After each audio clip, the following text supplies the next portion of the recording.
दुनिया में 5 जंगें रुकवाई, नोबेल इनाम का बेहतरीन उम्मीदवार हूँ। आयोवा में 250वीं यौम आज़ादी की तकरीब से अमरीकी सदर डोनाल्ड ट्रंप का खिताब। कहा पाकिस्तान और भारत में जंगबंदी करवाई, कोसोवो और सर्बिया को लड़ने से रोका, कांगो और रवांडा की जंग बंद कराई। हमारे तैयारों ने 37 घंटे सफ़र करके ईरानी एटमी तंसीबात को निशाना बनाया। अमन का नोबेल इनाम स्कूल प्रोफेसर को दे दिया जाएगा जिसे आप भी नहीं जानते।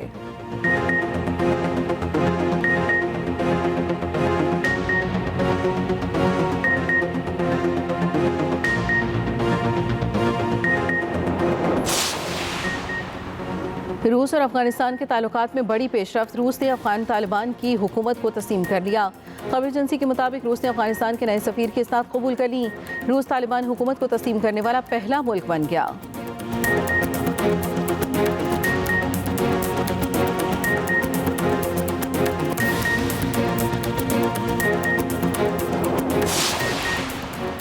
वज़ीर-ए-आज़म 2 रोज़ा दौरे पर आज़रबाईजान में मौजूद। शहबाज शरीफ इक़्तिसादी ताउन तंजीम के सरबराही इजलास में शिरकत करेंगे।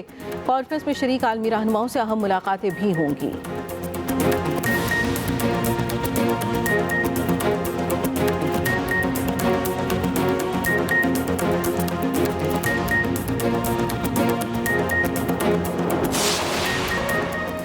और ननकाना साहब में M3 पर तेज़ रफ्तार बस ट्रॉलर से टकरा गई। हादसे में 2 अफराद जाम बहक, 2 जख्मी, अस्पताल मुंतकिल।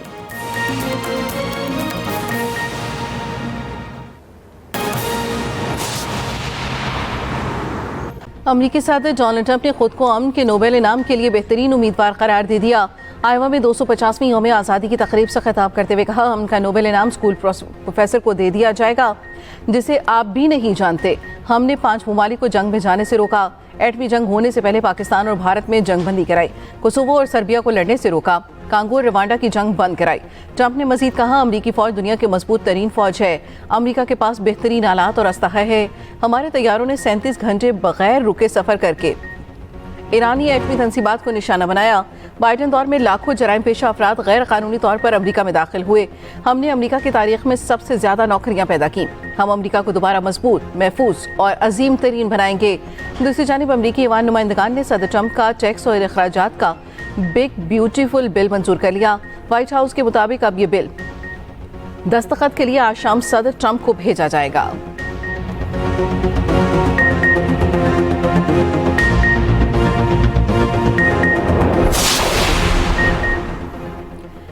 रूस और अफगानिस्तान के ताल्लुकात में बड़ी पेशरफ्त, रूस ने अफगान तालिबान की हुकूमत को तस्लीम कर लिया। खबर एजेंसी के मुताबिक रूस ने अफगानिस्तान के नए सफ़ीर की इस्तात कबूल कर ली।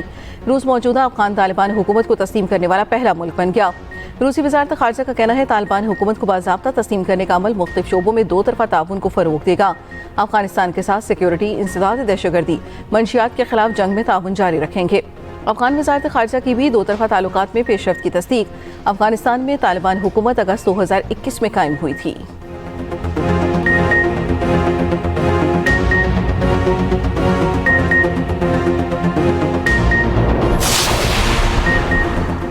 वज़ीर-ए-आज़म शहबाज शरीफ 2 रोज़ा दौरे पर आज़रबाईजान में मौजूद। वज़ीर-ए-आज़म इक़्तिसादी ताउन तंजीम के सरबराही इजलास में शिरकत करेंगे। सरबराही इजलास में शरीक आलमी रहनुमाओं से अहम मुलाकातें भी होंगी। एयरपोर्ट पर आज़रबाईजान के वज़ीर सकाफ़त, पाकिस्तानी सफ़ीर और दीगर हुकाम ने वज़ीर-ए-आज़म का इस्तकबाल किया। नायब वज़ीर-ए-आज़म इसहाक़ डार, वज़ीर इत्तलात अता तारड़ और मुआविन ख़ुसूसी तारिक फ़ातमी भी वफ़द में शरीक।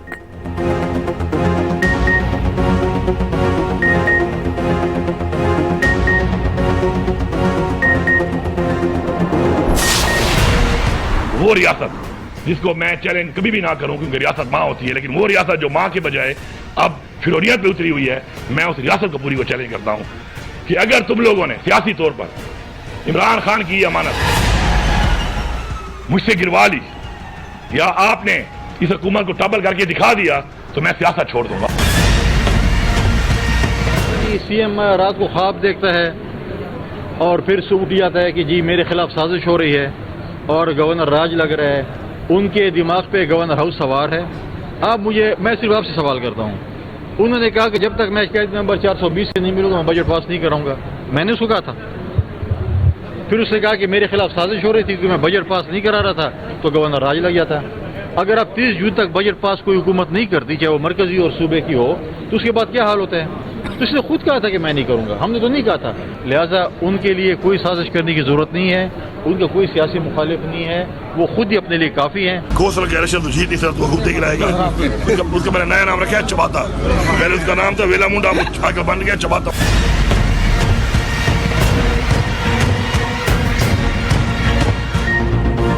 क्या पीटीआई हुकूमत गिराई जा रही है? खैबर पख्तूनख्वा में सियासी महाज खुल गया। सूबाई हुकूमत गिराने ना गिराने की कयासराइयाँ, हुकूमती सतह पर बेर मुलाकातें। वज़ीर आज़म के मुशीर राना सनाउल्लाह ने वाज़ेह किया कि हुकूमत के खिलाफ किसी किस्म की तहरीक अदम एतमाद ज़ेर गौर नहीं। मौलाना फजल रहमान से भी हुकूमत गिराने से मुतल्लिक कोई बात नहीं की गई। पीटीआई की बात एस्टेब्लिशमेंट से हो सकती है तो कर ले, मुज़ाकरात जब भी होंगे सियासी क़यादत के दरमियान होंगे। सेनेटर इरफान सिद्दीकी ने कहा, गवर्नर केपी की वज़ीर आज़म से मुलाकात को साजिश कहना दुरुस्त नहीं। वज़ीर आज़म से गुज़श्ता रोज़ गवर्नर केपी फैसल करीम कुंजी और ANP सरबराह एमल वली खान की अहम मुलाकातों ने क्या सराइयों में मज़ीद इजाफा किया।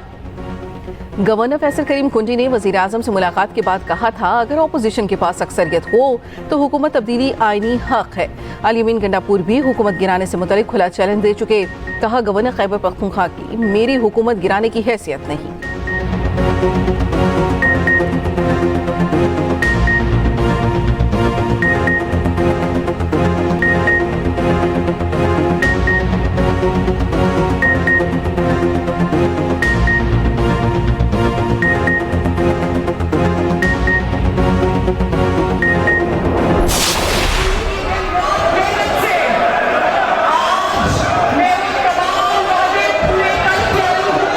जो आइन की जो शेयर वायलेशन है, वो वायलेशन एक हल्फ की पासदारी करने का कसम उठाना और फिर उसको खुद ब्रीच करना, ये किस ज़िम्मे में आता है? ये सवाल मैंने इलेक्शन कमीशन के आगे रखा और पूछा कि गालियां जमहूरियत नहीं, this is being enemy to the democracy. अगर आप उसके अंदर वल्गैरिटी लाते हैं तो ये जमहूरियत दुश्मनी है।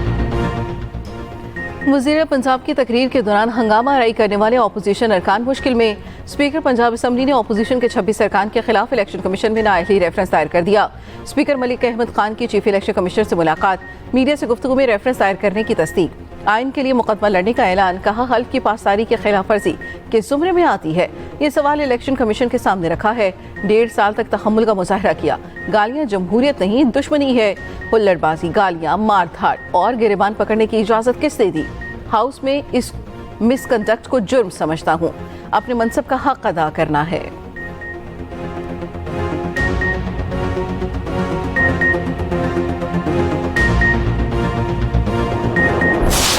ईरान के साथ सीज़ फायर नज़र आया है और ईरान को एक कामयाबी नज़र आई है।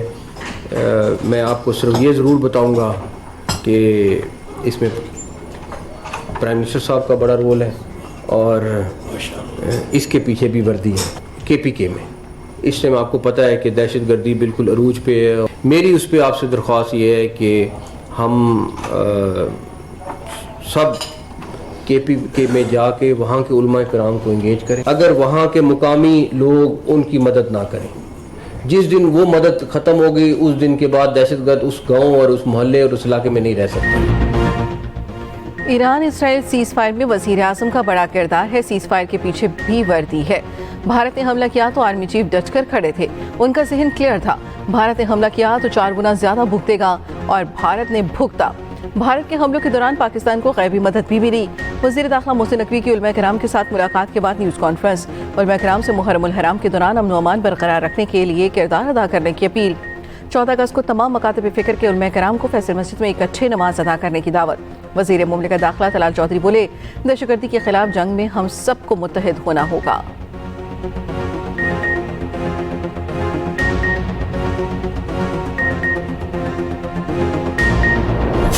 11 बंदे और था, 6 बंदे हम था। तो हमने टेलीफोन किया तो कोई पता नहीं चले। फिर जो है ना दोबारा फिर पंजाबी लोगों ने, सियालकोट का जनानी था, पूरा फैमिली था, तो उन लोगों ने किया तो कोई आदमी शादमी नहीं आया। मर्दान का रूहुल अमीन बेबसी में प्यारों को ढूंढता रह गया 27 जून को। दरिया सवात में 6 अफराद फंस गए थे। गौताखोरों ने रूहुल अमीन और 2 बच्चों को बचा लिया था। बिफरे दरिया की बेरहम मौजें 3 अफराद को बहा ले गईं। फरमान, इशाल और दानियाल की लाशें ही निकाली जा सकीं।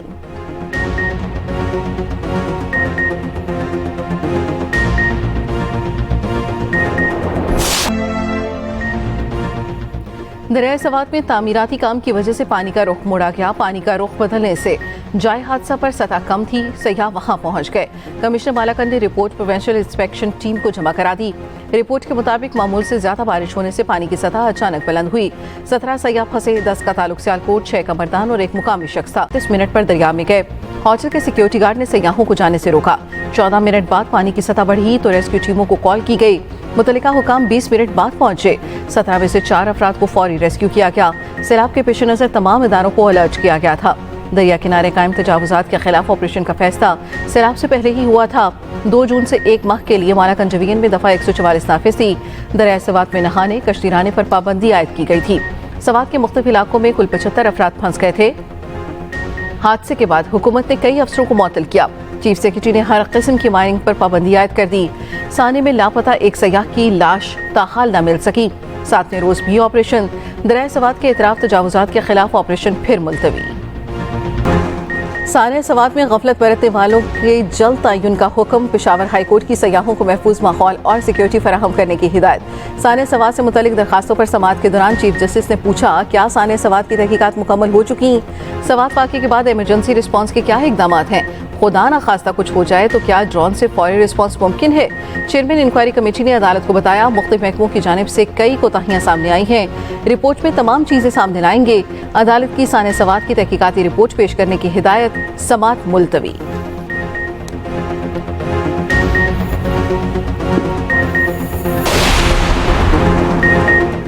साने सवात की इंक्वायरी चल रही है। जिसकी भी कोताही हुई सजा दी जाएगी। वज़ीर आला KP अलीमीन गंडापुर का कहना है कि सूबे में तजावुजात के खिलाफ ऑपरेशन कर रहे हैं। कोई भी ताकतवर नहीं, तजावुजात जिसकी भी होंगी खत्म की जाएंगी। मुशीर इत्तलात KP बैरिस्टर सैफ ने एतराफ़ किया कि KP हुकूमत का हेलीकॉप्टर छोटा है, ये रेस्क्यू कामों के लिए नहीं।